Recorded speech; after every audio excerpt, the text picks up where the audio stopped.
Are you pissed at Republicans? Yeah, Mark. I'll go on this rant real quick so nobody leaves. If you're walking out the door, hold on just for a second.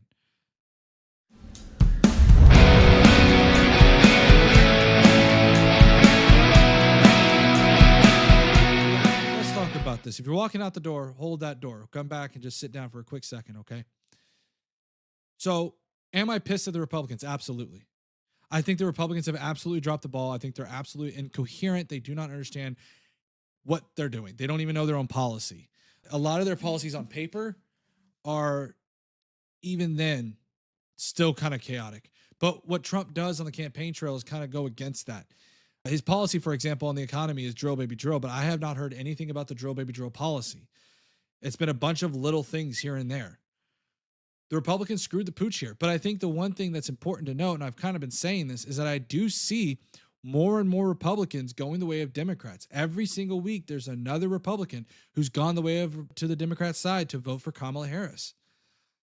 So it's important for me when I look at this and people ask, are you upset? Yeah, I'm upset. I'm upset that my Republican Party is no longer the Republican Party that I know.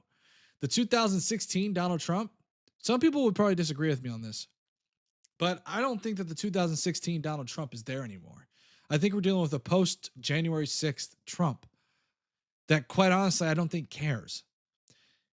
I don't think he does. I think he cares more about his personal image and trying to leave a legacy for his children, but this legacy is not panning out quite right. And Republicans are absolutely scared to stand up against Donald Trump.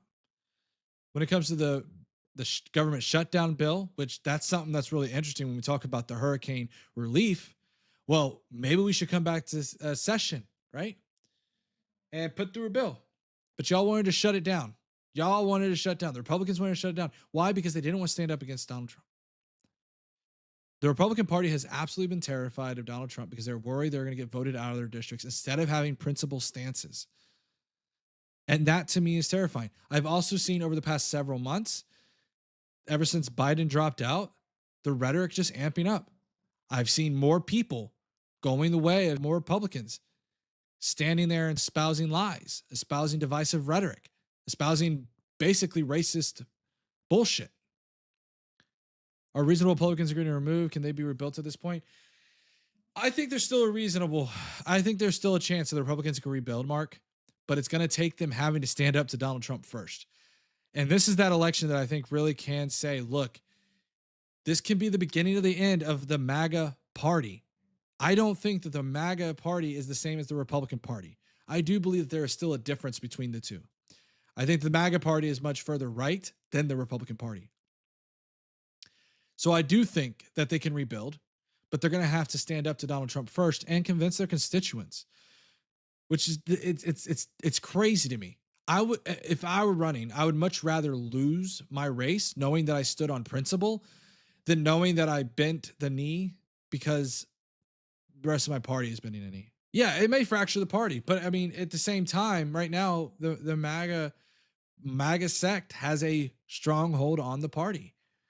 And so that's why I think it's even more important when we look at voting that even I was kind of like hesitant. I was like, oh, maybe I'll vote Republican for my senator and some of my more local politics. No, I think if you want the Republican Party back to the way it was before, send a referendum to Washington, baby. Go ahead and vote for a Democrat senator. Go ahead and vote for a Democrat district rep, House rep. Vote for that. Why? Because guess what? Now that means that the reason why MAGA has had such a stronghold on it is because the Republicans have only had the majority only by a little bit. And so because of that little bit, the MAGA party has been able to really, hold hostage a lot of bills. And I think we're seeing a little bit of that now with MAGA having a lot of power with even the unions, the port worker unions. And they're holding our ports hostage. That's what it is. Look, call a spade a spade. It's very convenient that October 1st came around and this same union boss has a very close relationship with Donald Trump. If Trump can give watches and trading cards and lie all the time, how do you think he treats government funds? Well, we can look at that, Mark. We can look at how he treated government funds. I think if you look at how he treats government funds, we could just look no further than COVID. In 2020, he passed 2 extremely large stimulus bills. So we don't need to look very far to see how he would handle the federal government's funds. It's whatever benefits him. We can look at how he withheld funds. Going over the summary of our stream today, he withheld funds from California. He withheld funds from North Carolina. Why? Because he was upset at them.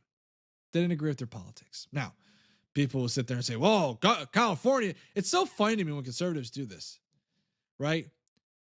It's so funny to me when conservatives sit there and go, well, that's because Newsom didn't rake his leaves. Okay, so you're admitting then that Donald Trump withheld funds. You're admitting to it. I feel like it's a good rule for everyone forever. Yeah, I'd love a stream dedicated to that. Yeah, Mark, I will be doing some things. One of the things I intend to do is on my TikTok live streams, I am going to do some debate style things. I want to open up the floor to other people. I've been a little bit rusty on the debate stage. I haven't done a lot of debates.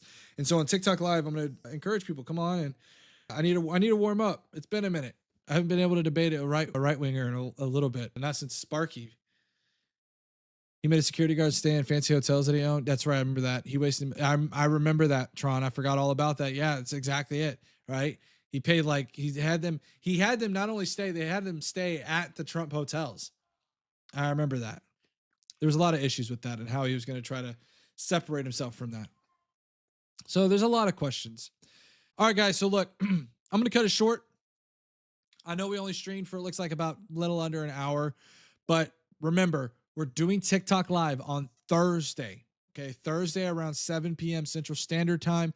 Political Compass is airing Saturday, 7 p.m. Central Standard Time. And if you want to watch any of me every day, okay, and you want the latest breaking news, follow me on TikTok, okay? Follow me on TikTok. I post 3 videos a day, maybe 2. If I'm not really feeling good, I'll post 1. And then if you really want live minute to the minute access, that's where you go to Twitter. X.com. Go to X.com. Follow me on there. I am posting almost every freaking 15, 20 minutes. I am staying on top of this stuff. So we got to work on the streaming, guys. The streaming thing is just a slow grind, but we're going to get there. And I appreciate every single one of you guys who has supported me throughout this journey. And we're not done, baby. We're not done. We're going to continue going. All right, guys. Y'all have a good one.